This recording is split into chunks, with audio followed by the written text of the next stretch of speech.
আসসালামু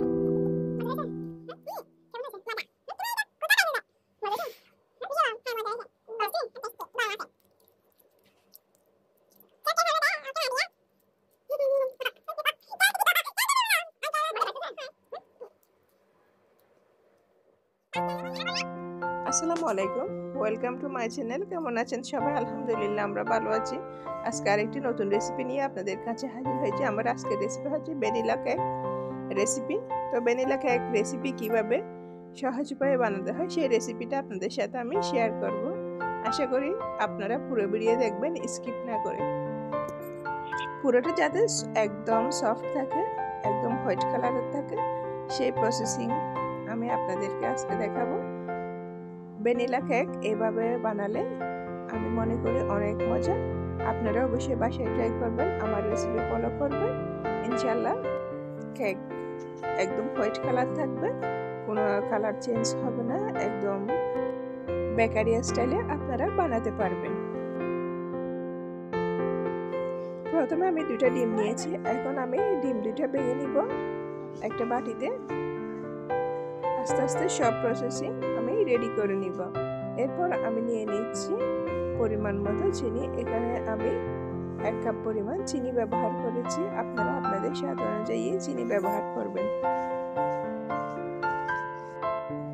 চিনি দেওয়ার পর এখন এর মধ্যে আমি 1 চিমটি পরিমাণ লবণ দিয়ে দিচ্ছি। দুইটা ডিমে যতটুকু লবণ দরকার ঠিক ততটুকু লবণে আমি ব্যবহার করতেছি।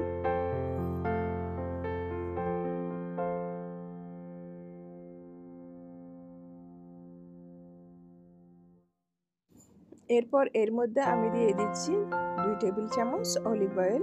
আপনারা চাইলে সয়াবিন তেল ইউজ করতে পারেন। আমি সয়াবিন তেল ব্যবহার করি না রান্নায়, সেই জন্য আমি অলিভ অয়েল দিচ্ছি।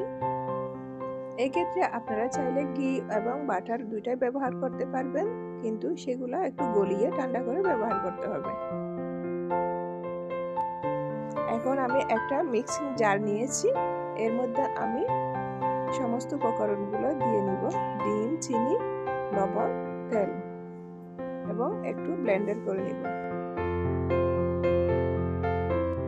এটা এমনভাবে ব্লেন্ড করতে হবে যেন চিনি এবং লবণ দুইটাই গলে যায়, দুইটাই একদম মিক্স হয়ে যায়, সেই পর্যন্ত অপেক্ষা করতে হবে। এখন চিনি লবণ দুইটাই মিক্স হয়ে গেছে। এখন এটা আমি একটা বাটিতে ঢেলে নিব। এখন ডিমের কালারটা চেঞ্জ হয়ে গেছে। কতটা চেঞ্জ হয়েছে সেটা আমি আপনাদেরকে চামচ দিয়ে নেড়ে দেখাচ্ছি। এখন এর মধ্যে আমি শুকনো উপকরণ অ্যাড করব। এর জন্য আমি একটা জালি চাকনি দিয়ে দিয়েছি উপরে। সমস্ত উপকরণ আমি এই চাকনি দিয়ে ছেঁকে দিব, কেননা ওখানে যদি কোনো লাঞ্চ থাকে সেক্ষেত্রে কেকটা ভালো হবে না। যাতে কোনো লাঞ্চ না থাকে সেই জন্য এভাবে ছেড়ে দেওয়া। এখানে আমি 1 কাপ পরিমাণ ময়দা দিয়েছি।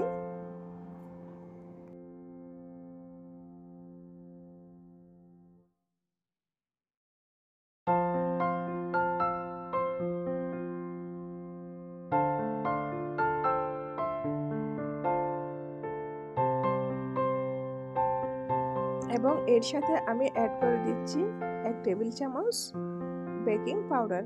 আপনারা চাইলে বেকিং সোডাও ইউজ করতে পারবেন। আমি এখানে বেকিং পাউডার ইউজ করেছি।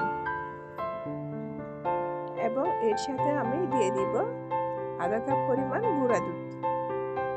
আপনারা চাইলে গুঁড়া দুধের পরিবর্তে লিকুইড দুধও ইউজ করতে পারবেন।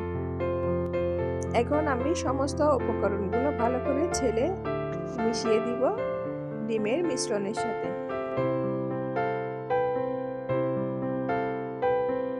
শুকনো উপকরণগুলো আপনারা একসাথে দিতে যাবেন না, এগুলো অর্ধেক দিয়ে ভালো করে মিক্স করে তারপর আর বাকিটা দিবেন, অ্যাড করবেন। এখানে আমি উপকরণগুলো ছেলে নিয়েছি। আপনারা দেখতেছেন কতগুলা দানা দানা রয়ে গেছে। এগুলো শুধু যদি আমরা অ্যাড করি সেক্ষেত্রে কেকটা ভালো হবে না। তো এখন আমি অর্ধেক অর্ধেক দিয়ে ভালো করে মিক্স করে নিচ্ছি, একটা পারফেক্ট ব্যাটারে রূপান্তরিত করে নিচ্ছি।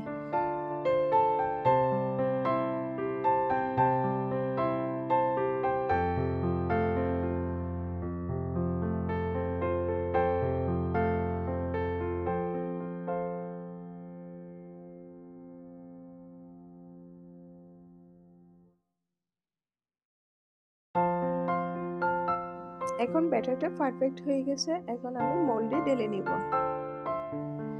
মোল্ডে প্রথমে আমি একটু তেল ব্রাশ করে দিয়েছি। এরপর এর মধ্যে আমি একটা কাগজ ছিঁড়ে নিচে দিয়ে দিচ্ছি যাতে কেকটা আটকে না থাকে। মোল্ডটা এখন রেডি হয়ে গেছে। এখন এর মধ্যে আমি ব্যাটারটা ঢেলে দিব। ব্যাটার দেওয়ার পর আমি এটা একটু জাকিয়ে সেট করে নিব।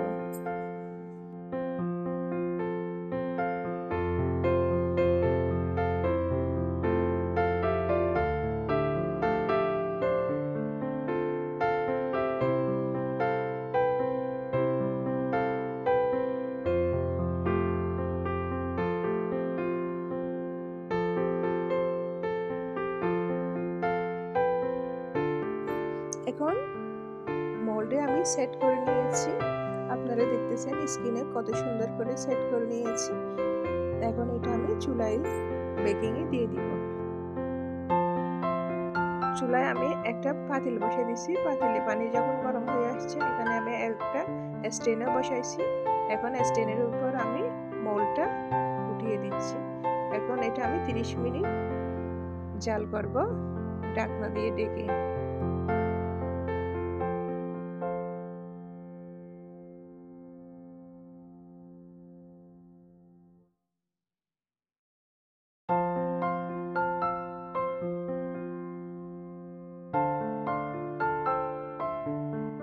ত্রিশ মিনিট পর আমি ফিরে এসেছি। কেকটা ফুলে ডাবল হয়ে গেছে। আপনারা দেখতেছেন কোনো কালার আসে নাই। এখন এটা আমি চেক করে নিব ভিতরটা ভালো করে হয়েছে কিনা। আপনারা চাইলে টুথপিক দিয়েও চেক করতে পারেন, আবার ছুরি দিয়েও চেক করতে পারেন। এখানে আমার হাতের কাছে টুথপিক নেই, সেজন্য আমি ছুরি দিয়ে চেক করে দেখতেছি। এটা একদম পারফেক্ট হয়ে গেছে, ছুরিতে লাগে নাই, ছুরিটা একদম নিট অ্যান্ড ক্লিন। এখন এটা আমি বেক করে নিব। এটা এখন আমি চুলা থেকে নামিয়ে ফেলেছি, দেখতেছেন তো এটা কিরকম সুন্দর হয়েছে। মাশাআল্লাহ, এটা কতটা স্পঞ্জি হয়েছে। এটা দেখতে যেমন সুন্দর হয়েছে, খেতেও সেরকম মজা হয়েছে। তো আপনারা অবশ্যই আমার এই রেসিপি ফলো করে বাসায় বানিয়ে খাবেন, আপনাদের অনেক ভালো লাগবে। এখন এটা ঠান্ডা হওয়ার জন্য অপেক্ষা করব। এরপর পিছনে পেপার দিয়েছি সেটা নিয়ে নিব। কেকটা এখন ঠান্ডা হয়ে গেছে। আমি এটা ঢেলে নিয়েছি মোল্ড থেকে। এখন পিছনের পেপারটা নিয়ে কেকটা কেটে আমি আপনাদেরকে দেখাচ্ছি কেকটা কতটা স্পঞ্জি হয়েছে, কতটা সফট হয়েছে।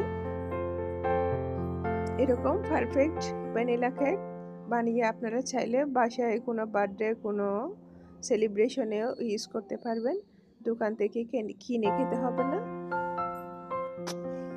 তো আমি আপনাদেরকে দেখাচ্ছি এটা ফাইনাল লুক, কতটা সুন্দর হয়েছে, কতটা স্পঞ্জি হয়েছে।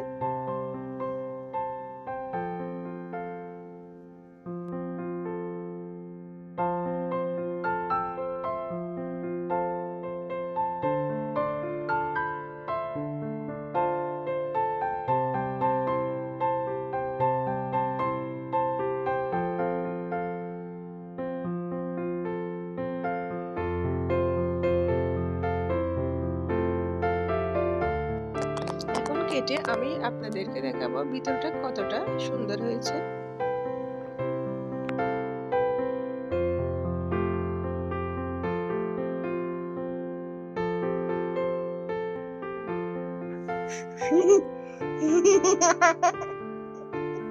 মজা হয়েছে?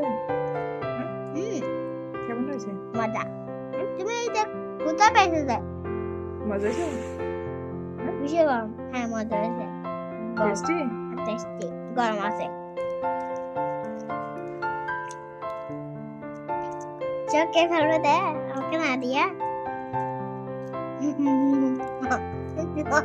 চোখে দিব না। ভালো লাগতেছে? হ্যাঁ।